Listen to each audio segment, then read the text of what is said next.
Forward by Matthew Muir. I first met Ash back in late 1999. I'd just made my debut as a professional wrestler. As someone who had represented Australia in both bodybuilding and powerlifting, I thought professional wrestling was going to be a breeze and I'd pick it up quickly. In short, it wasn't, and I didn't. Pro wrestling was very much harder than I thought it would ever be. But I digress. I'd heard a lot about a Victorian wrestler called Cobra. Tough. Skilled. Had to be seen to be believed. Pro wrestlers are not known for putting over or praising their fellow workers, and it was high praise indeed that I was hearing. All the talk was right. I remember vividly a match at the Macedonian Club in Epping where Ash, as Cobra, and Ricky Diamond brought the house down. The capacity crowd on their feet screaming at the conclusion. The wrestlers' change rooms were a curtain sellout. All of the wrestlers watched the match, as best they could from whatever position they could find backstage, and I can remember thinking to myself, there's no way I'll ever reach that level. Both disappointed in my own shortcomings and stunned at the level of athleticism I had just witnessed, I joined a standing ovation that all of the wrestlers gave both Ash and Ricky as they entered the change room. Ricky was covered in blood and Ash was being carried by a security guard on each side supporting the spent athlete who had just torn the house down. Stunned, I looked at Ash, his eyes rolled back into his head, and he collapsed to the floor.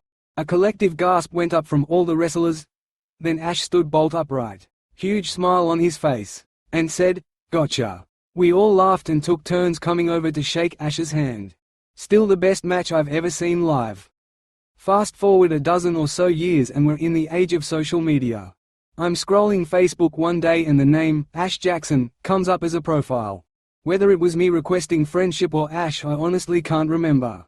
Either way, we pick right up where we left off, with Ash openly and candidly talking about her transition. After many years of partying and working security within the LGBT community, I'm nowadays described as an ally. I've always felt protective and supportive of people that were marginalized, and had the highest respect for people who have fought through adversity. This describes many of my trans friends and certainly describes Ash. She has put her journey and struggle into the public eye for all to see. Her candor was disarming and raised her even further esteem of her character. We all face struggles in our lives. Some face it quietly and some stoically, others like myself turn to self-medication and self-loathing. During a very low patch in my life, just a few years ago, I was at my wit's end.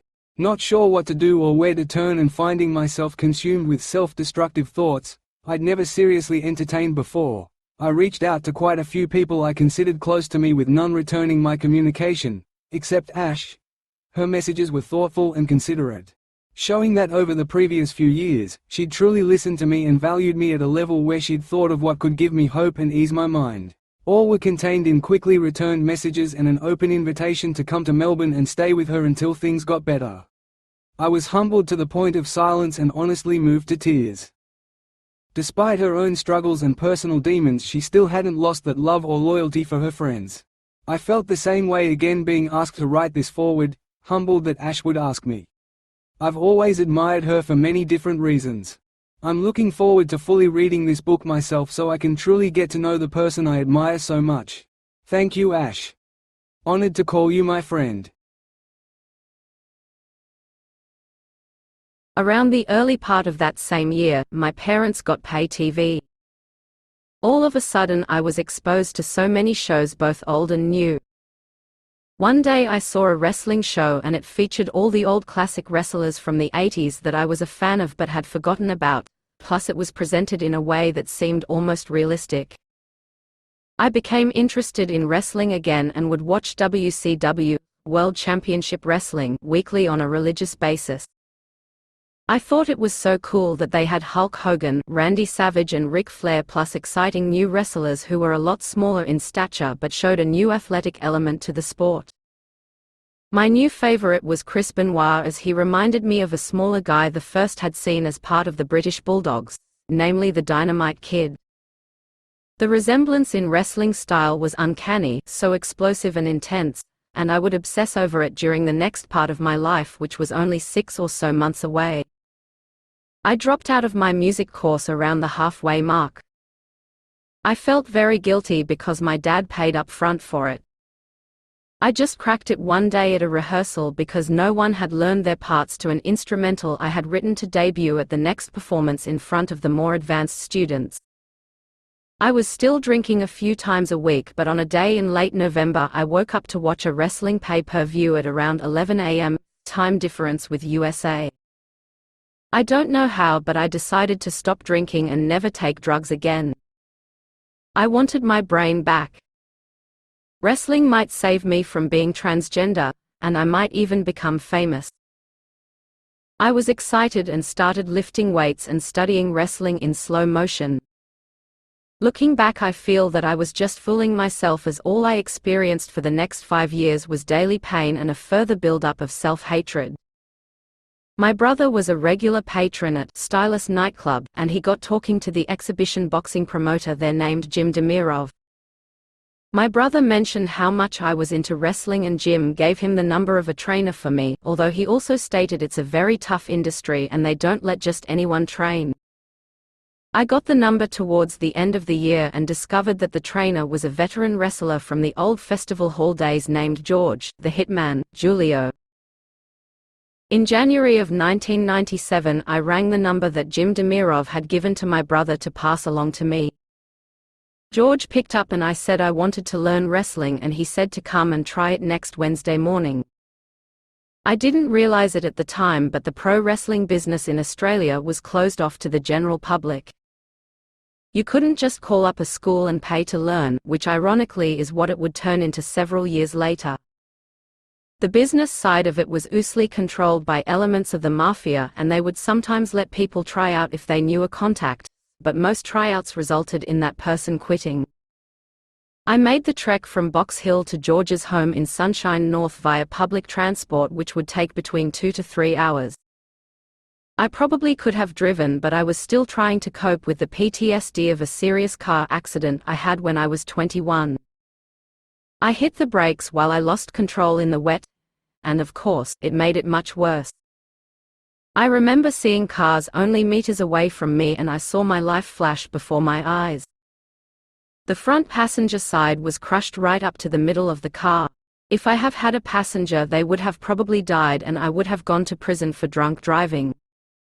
My head was split open and I was eventually taken to hospital smelling like a brewery.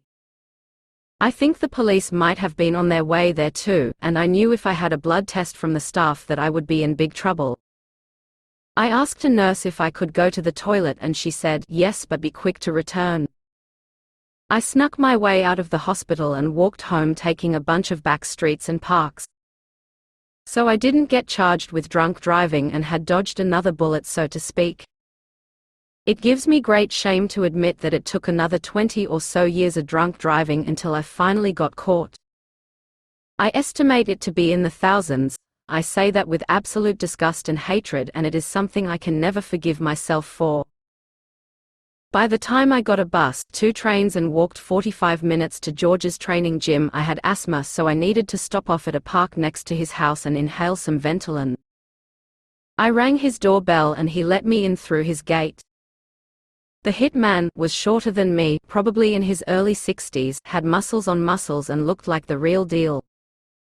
I had trouble understanding his Maltese accent, and he looked at my skinny little 57-kilogram frame and asked, "So you want to be a wrestler?" "Of course," I said, and we both got into the wrestling ring. He taught me the lock-up starting position, which he referred to as the referee hold. It took a few attempts to get it, and we locked up as he pushed me onto the ring ropes. Holy shit, I thought, these are not ropes. They are steel cables with garden hosing around them, and it hurt like hell. He said, "You ready?" And I nodded. Instantly he tripped me and my body slammed onto the canvas floor. My head hit the ring and I instantly realized how real professional wrestling was. We kept training for about an hour with a lot of breaks. I couldn't believe how hard it was. On TV it looked so easy, it looked like fun. The only way I can describe the athletic endurance needed would be if you played basketball and never stopped for a break, but kept falling hard over and over again and were not allowed to stop and rest. I thanked George and took my very sorry and aching body back home, with huge canvas burns on my elbows, and I felt disappointed that all my aspirations since I was a kid were not going to come true. Wrestling was as real as anything any top athlete goes through. It was being a stuntman going out to entertain an audience, but only having one take on each stunt as opposed to being filmed for television with multiple takes. I didn't return for about a month, but when I called him again he agreed to give me one last chance. I found out years later that George only let me come back because I was honest with him in describing how hard it was, plus I think he saw that I had the heart for it. When I returned for my next session I felt much more ready. I had been lifting weights at a local gym, running every day, practicing falls on my bed mattress, and also mastering the referee hold, locking up, with my dad. I had put on a few kilograms, and as soon as George saw me he smiled and felt my trapezoid muscles.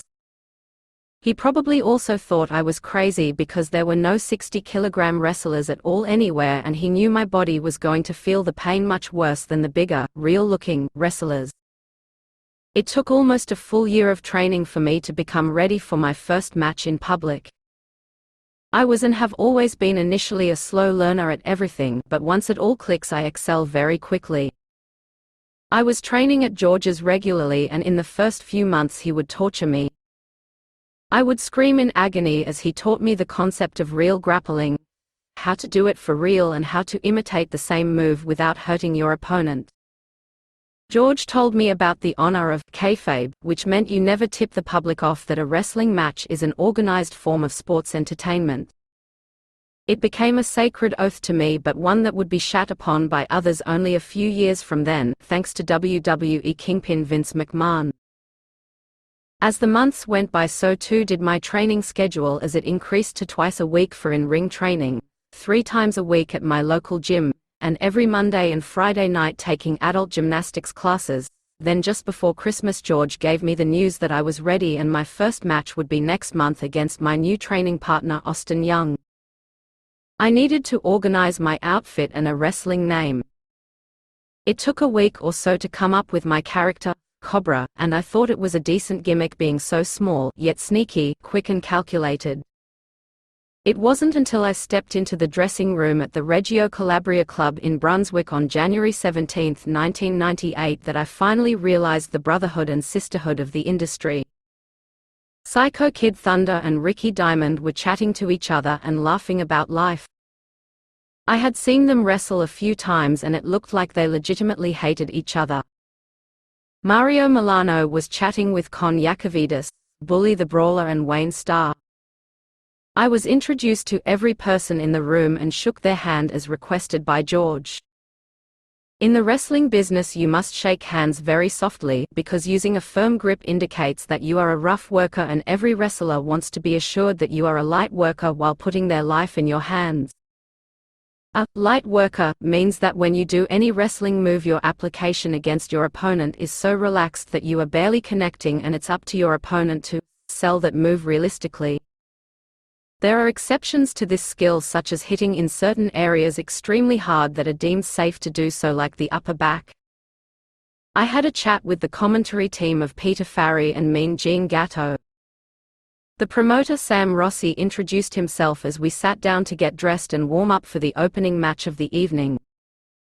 Austin and I had been practicing for a few months and had several spots worked out, but for the most part, every match back in those days was improvised, which hence was why I trained for almost a whole year. Spots are a series of combined moves that show off your individuality, character and signature finish. The winner of the match is predetermined, but if you think it's all just fake pantomime, I can assure you that it is as real as any high-contact sport. The wrestling ring is similar to a boxing ring.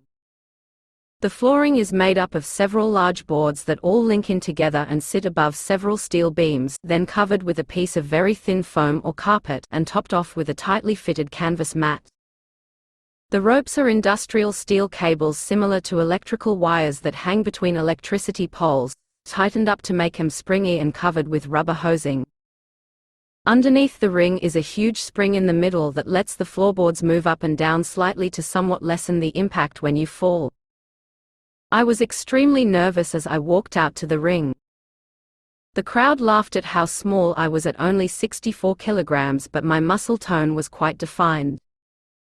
I remember my first bump in the real ring and it felt like concrete. The training ring at George's had extra gym mats which made the impact more bearable, but the falls in this one were devastatingly painful. It's a ring made for people around the 90-kilogram mark, not a tiny lightweight like me. The match went to plan, a time limit draw, and we got booked again for the following show next month. I felt like I had no place in this industry. I just couldn't toughen up enough or improve at a steady rate.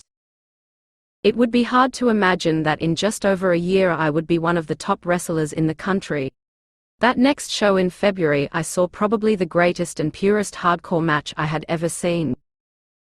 It was so realistic. I thought that Ricky Diamond and Psycho Kid Thunder were legitimately hurting each other. Over the following weeks I discovered that they were very good friends, and around the same time I started training with Ricky Diamond, a second-generation young wrestler, and a new high-flying lightweight called Chucky. They worked me relentlessly at Julio's gym, and I think they were testing me to see how much heart I had and how badly I wanted it. When I look back now, I honestly feel it was just another escape from reality, like drinking had been. I felt I was not worthy of being happy, so the dark side of my soul felt I deserved to be in pain, mental and physical, but under it all, I was an emotional wreck. My next match was held at a new venue called the ICKA Club in East Keilor against another new wrestler called Andy Wishbone. He was a very accomplished drummer in real life, playing in many of Melbourne's top bands over the years. His real name was George Christie, but within a couple of years, he would be one of the biggest stars in the industry as his flamboyant, wise-cracking alter ego called Screaming Lord Lush. We would often train together and call each other on the phone for a couple of hours chatting regularly. His wrestling skills were rather limited, but when he got a hold of a microphone there was no one better. He was always cheery and as funny off stage as he was on. I felt such a deep sadness when I learned of his suicide in 2014 after he left the wrestling business in pursuit of becoming a famous musician. His band opened up for legendary guitar virtuoso Steve Vai while he toured Australia. He was an all-around great friend but hid his demons way too well for any of his friends to even suspect something was wrong. His story back in 1998 wasn't over by a long shot, as he would be an integral contribution to the second wave of Australian wrestling, since the glory days of the 1970s at Festival Hall, which would see us perform several nights a week to regular crowds ranging from 400 to well over 1,000 patrons at every single event.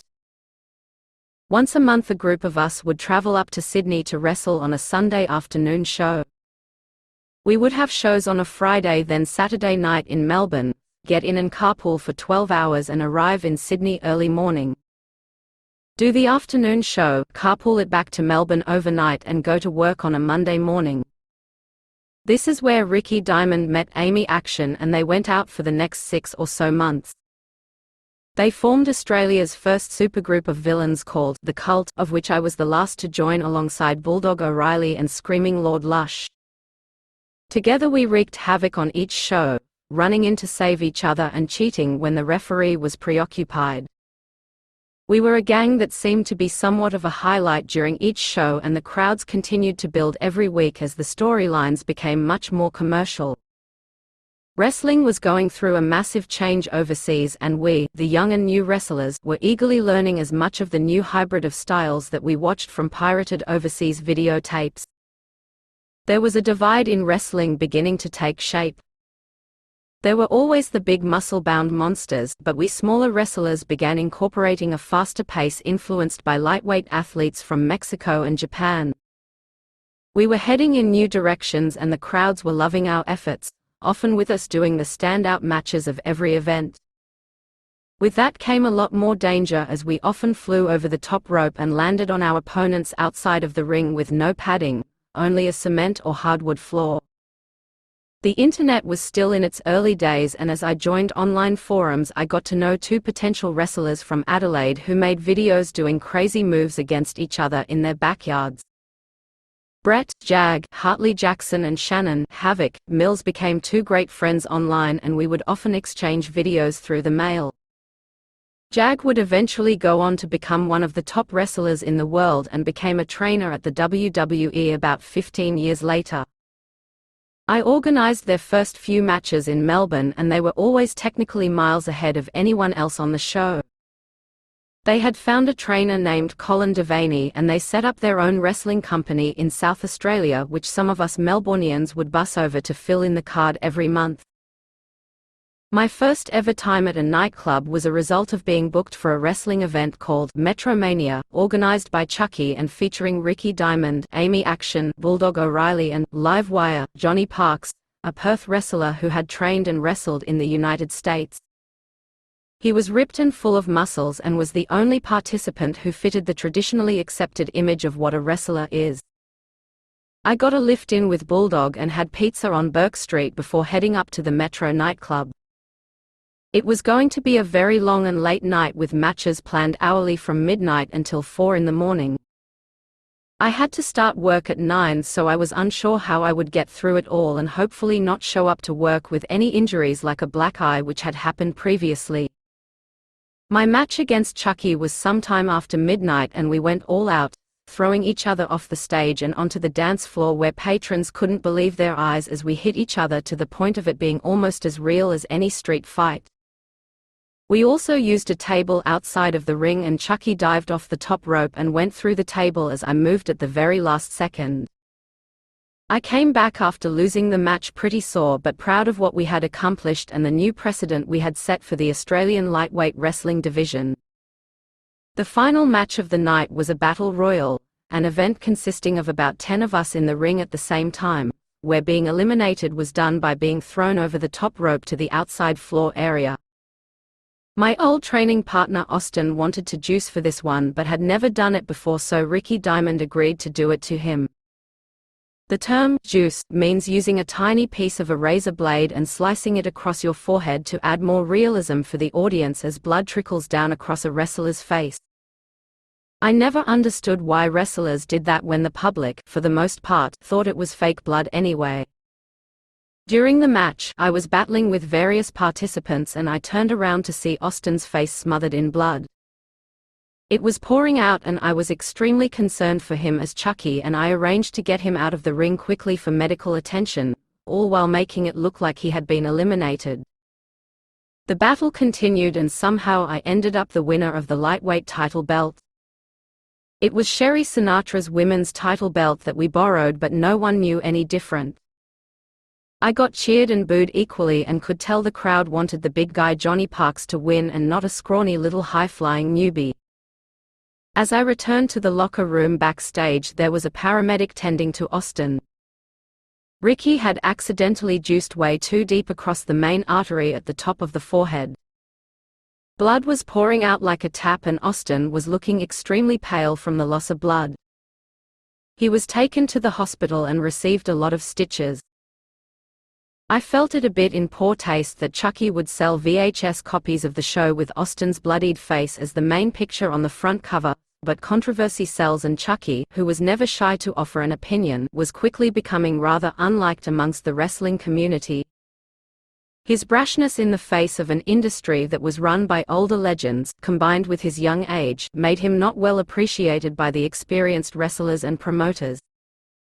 I liked him though, and we trained so often together that we became each other's favorite opponent.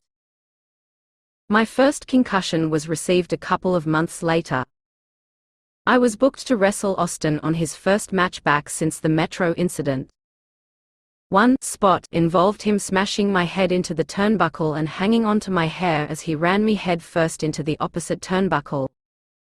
That was the plan, but he ran and threw my head so hard and fast into the opposite turnbuckle that I completely missed it and went into the steel pole and blacked out for a second or two.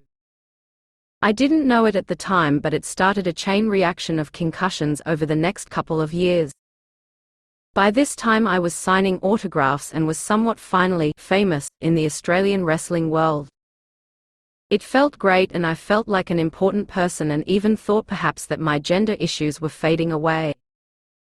The rest of the year saw me do a few more matches that climaxed at the December to Remember show, where we hit a record crowd of around 800.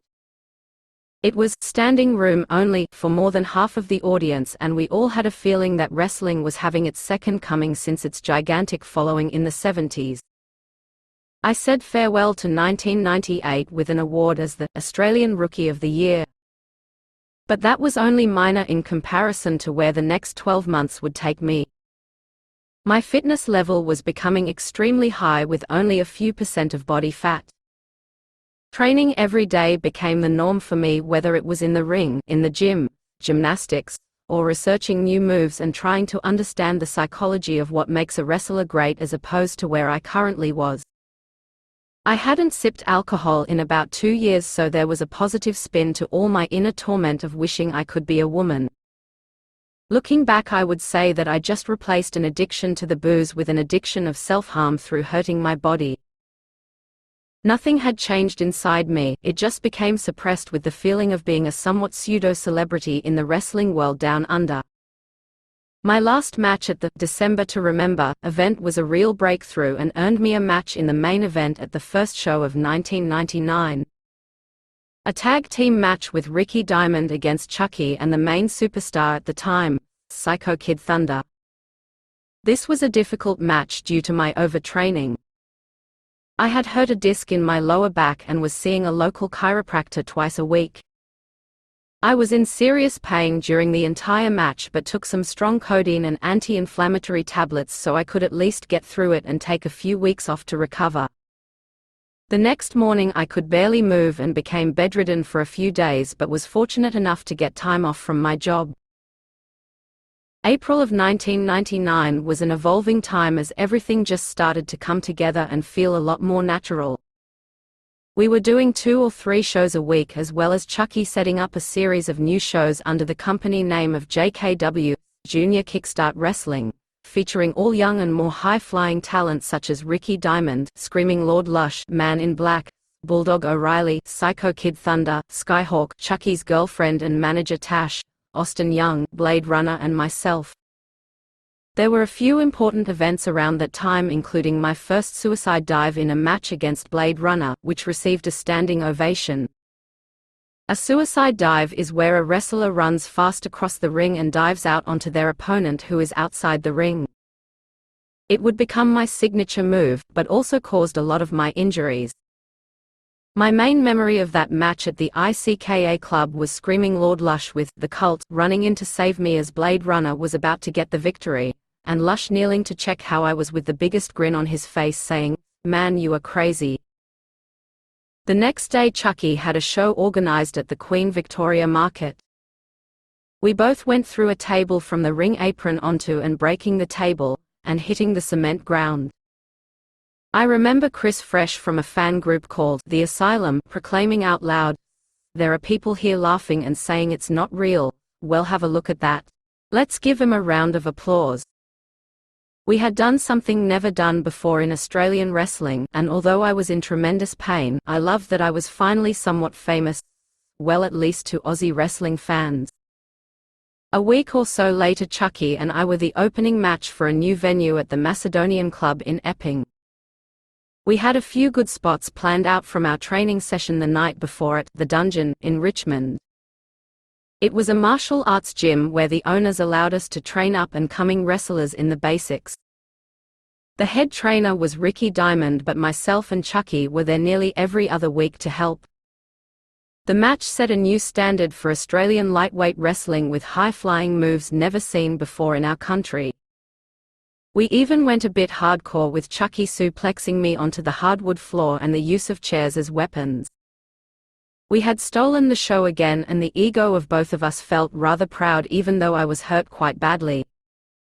Around the same time, Chucky had booked a few monthly shows under his promotion's banner of JKW at a venue called the High Rider Saloon. It was a pub along King Street, which at the time was notorious for gangland violence, including an incident with Jason Moran and Alphonse Gangitano. These were Friday night shows in front of a heavily intoxicated audience consisting of 3 to 4 matches followed by the latest American pay-per-view streamed on a big screen. Chucky and I had now established a reputation as two of the best lightweight wrestlers in Melbourne, and a feud had developed over many months preceding our two hardcore matches at the King Street venue. We were so believable that most fans thought we hated each other in real life, but we were actually very close friends. The first match in late April almost destroyed me. It was a Falls Count Anywhere in the pub match, so we did our usual moves but out on the hardwood floor as opposed to the spring of the wrestling ring. After I took a power bomb on the floor, I hit the back of my head and knew I was in deep shit. I continued through the pain and copped two suplexes again on the wooden floor, but I did manage to do a moonsault backflip from the back of a couch. I ended up unconscious and getting pinned on the pool table. Most of it was a blackout, and although I was in horrible pain, I felt good about myself. It was a feeling that, I am such a shit human being that I deserve this, and I am prepared to die to void my inner emotional pain. The rematch the following month, we introduced the use of barbed wire in another hardcore match. Chucky brought along a folded-up chair wrapped in the wire, and I used it to win the match by giving him a Frankensteiner from the top turnbuckle onto the chair. Again, we took the match all around the pub and got near the exit where the crowd started chanting for us to go out onto King Street to fight. The owner Trevor blocked our path, and unfortunately that was the last wrestling event ever held there. Trevor also ran a strip club upstairs, and the guys would frequent it after the show. I felt ridiculously uncomfortable as the boys were turned on by the ladies while I secretly wanted to be a one. In July, myself and Chucky caught a bus overnight to premiere our Melbourne wrestling style for the AWF Australasian Wrestling Federation at the Blacktown Civic Centre in Sydney. It was a new company started up by a wrestler called TNT, Greg Bounds, and a rather wealthy financier, Rob Jones. Word had been getting around the wrestling industry in Australia about our previous matches, and we didn't disappoint anyone as we had a match that would be later voted Australian Match of the Year by internet fans. I also got to meet a celebrity called Vulcan from the TV show Gladiator, as he faced off against TNT in the main event later that night. One of my favorite matches happened around that same month, again at the Macedonian Club in Epping for the NWA promotion run by Jim Demirov. It was a semi-main event and was for the Hardcore Championship against title holder Ricky Diamond. He had a bunch of great spots planned, and he even brought along the kitchen sink, literally. The end of the match had me getting suplexed from the top turnbuckle right through a table that ironically we had put together earlier that day with the help of my dad.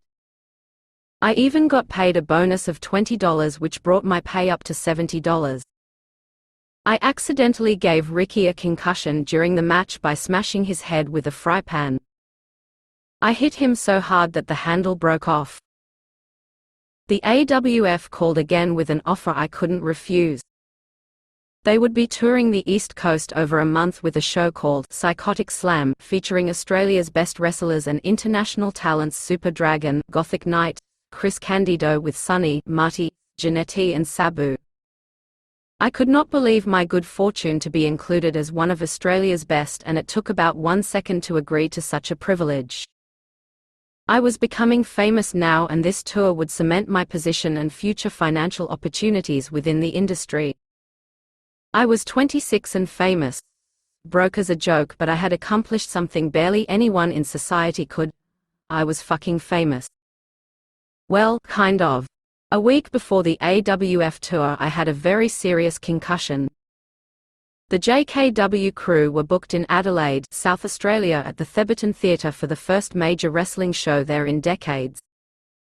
It was a sold-out event with around 1,800 patrons selling at around the $40 mark per ticket. It was a tournament featuring myself, JT Robinson, MIB, Man in Black, Steve Frost, Chucky, Tash, and local talent Matt Rott, Larry Rhino, and Mad Max Miller, who would later become one of Australia's finest actors, appearing in the TV shows Home and Away, Underbelly, and Gallipoli, as well as movies such as Wolf Creek, Animal Kingdom, and The Line. Also flown in was TNT from Sydney to fight Chucky in an extra non-tournament main event. The majority of the crew from Melbourne had to take an overnight bus to Adelaide, while Chucky managed to get a flight, seeing that he had organised the event alongside the local promoter Adrian Manera.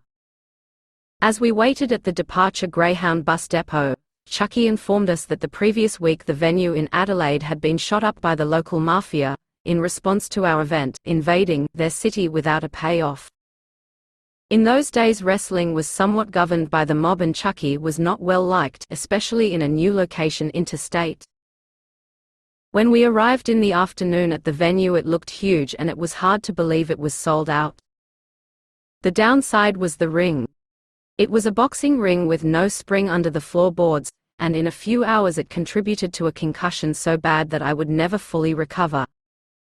My first and only match of the JKW tournament was against JT Robinson from Sydney. I had been corresponding with him over the internet, and he was instrumental in getting myself and Chucky booked for matches at the upcoming Psychotic Slam tour. We had some great spots planned, but my small athletic body was not ready for continuous bumps on a boxing ring. There was no give whatsoever, and I received a few devastating knocks to the back of my head. The show plan was to have me eliminated by Chucky interfering in the match, and later in the night challenge Chucky to a hardcore match for my revenge. I was too badly concussed to follow through with the original idea, so the plans had to be altered. Jag drove me to a doctor's clinic, but, upon seeing the dozens of people waiting, I decided to just go back to the dressing room at the venue and rest. It was by far the worst concussion out of many more to come. I truly felt as if a part of my brain was damaged that night. Yet I still had so much self-hatred that I felt I deserved it, and in less than a week I would have to man up and go on tour with Australia's best and the incredible talents from America. In August of 1999, we once again caught the overnight bus to Sydney and headed over to the AWF headquarters in Mount Druitt. We were pretty excited about being the only two Melbourne wrestlers to be asked to go on tour. We were being accommodated for back in the city at the infamous King's Cross at a 5-star hotel called the Park Royal. At around mid-afternoon, the entire talent roster boarded a chartered bus to head to the first show in Newcastle. I couldn't believe it.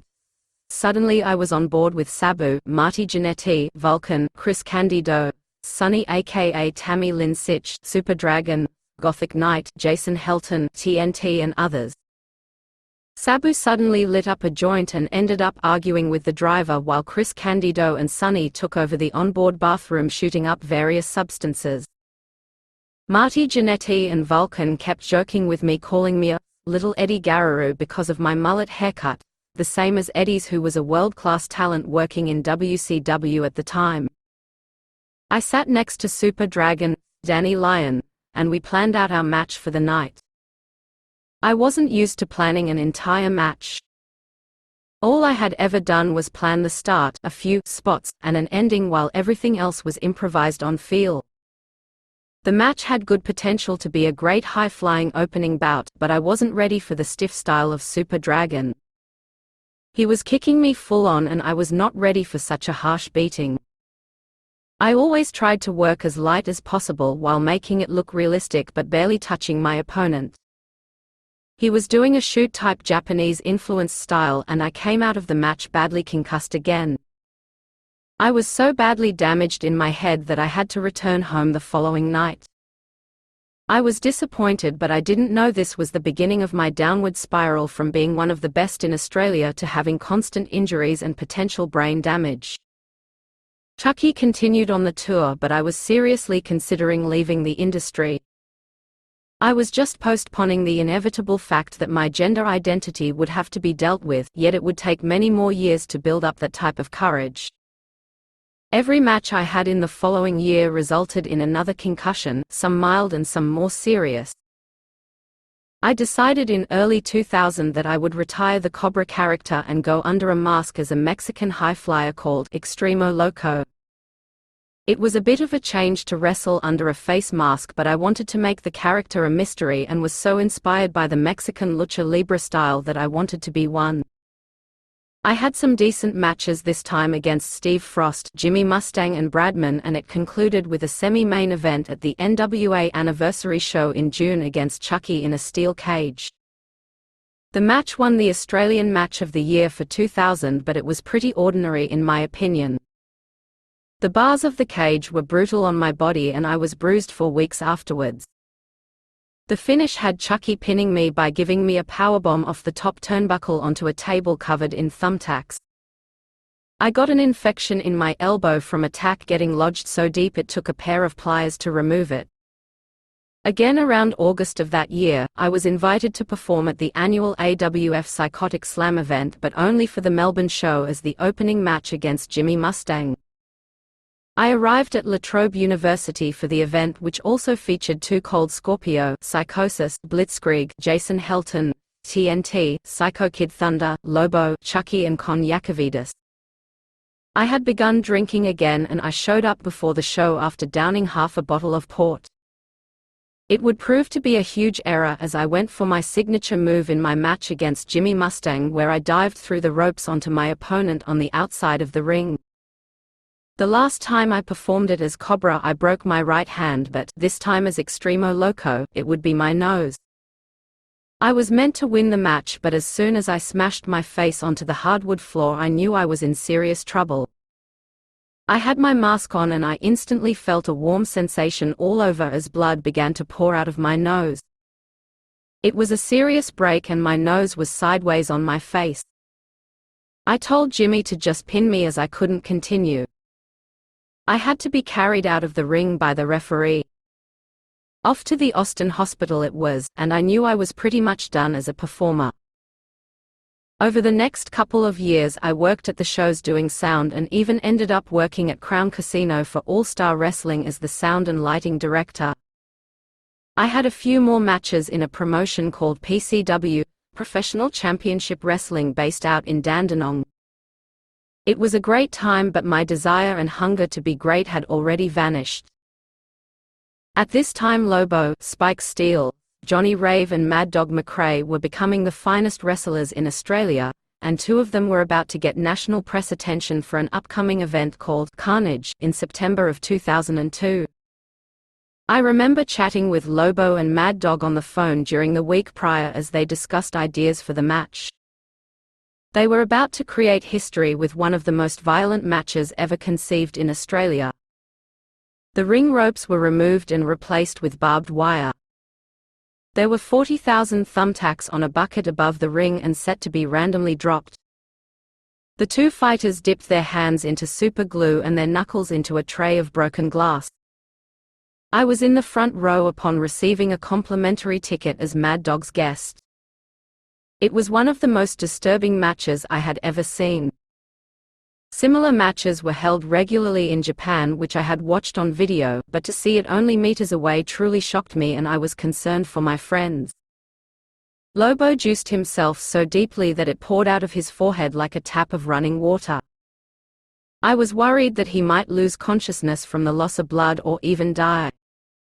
The crowd was stunned and some people were in shock. To be fair though, the audience was warned on multiple occasions that this would be extremely graphic. I honestly cannot put into words how far these two guys took it to the next level and beyond. I was blown away and in disbelief at the amount of true pain they must have been in. The media response the following week was extremely negative. It was a feature story on radio and television with interviews by Bulldog O'Reilly and Gene Gatto.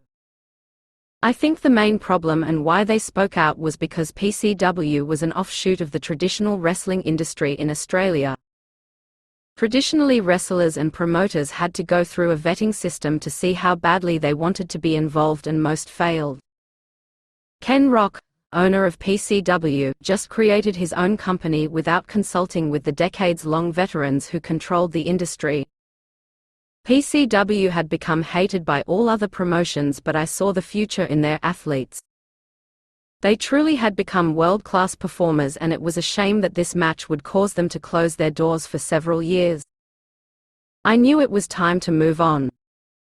I had done too much permanent damage to my brain and body, and any bump would now cause me a concussion.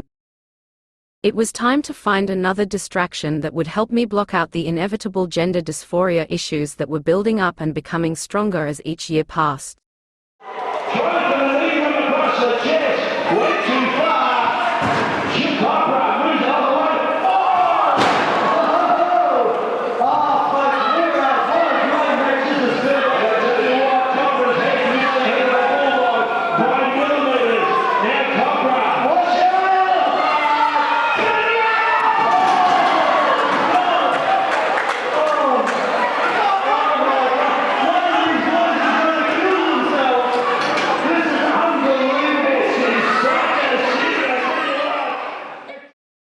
I would occasionally go to a wrestling show to visit my friends, including Chucky, Ricky Diamond, Bulldog, Mad Dog, and the legend himself, George Julio. Another friend that I was starting to follow quite closely was Matthew Muir, known as Jungle Cat. When I was at my peak, he was just starting, and he certainly had the look. He was ripped with muscles and went under a mask as a type of bodyguard for the bad guy manager Lord James Earl, Jim Demirov, who was then also under a mask. He had been involved in matches here and there around 1999 and 2000, but when I saw him wrestling again around 2009 onwards, I was majorly impressed. He was still respectful enough to honor the old-school way of improvisation with a few spots during his matches, which impressed me greatly. Some wrestlers had gone down the way of planning their entire match, which ended up looking like a beautifully choreographed ballet, but Matt made it seem much more real. He had truly paid his dues and was now one of the top athletes in the industry down under. He had now removed the Jungle Cat mask, which I thought was a clever move, but my gosh, his wrestling and in-ring character were easily worthy of a full-time career abroad. I would walk away from a show thinking he was the clear standout by far, even surpassing the more experienced yet somewhat newer veterans like Ricky Diamond and Chucky. I ended up having a falling out with Chucky when he borrowed about 50 of my VHS wrestling videos from the shows I had filmed. I tried to get him back, but all he did was file a fraudulent intervention order claiming I was harassing him. It was honestly nothing more than him being upset because I started a website called Aussie Wrestling Downloads to sell digital versions of the shows I had filmed and owned the copyright to. He didn't like this because certain videos portrayed him in a bad light and I refused to remove them. He was always notorious for filing court orders against anyone portraying him in any type of not-so-flattering way. I went to Sunshine Magistrates Court to fight the order, but after a 5-hour wait and 3 hours of driving through peak hour traffic, I just couldn't be bothered ever returning to that shithole of an area again, upon a proposed adjournment. Chucky didn't look healthy at all. His stomach made him look like he was expecting, and he was a shell of the person I was once good friends with. I think that deep down he wasn't able to cope knowing that I was transgender, and this was his way of never letting that part of me into his life. He had done this to multiple other people that he felt offended by.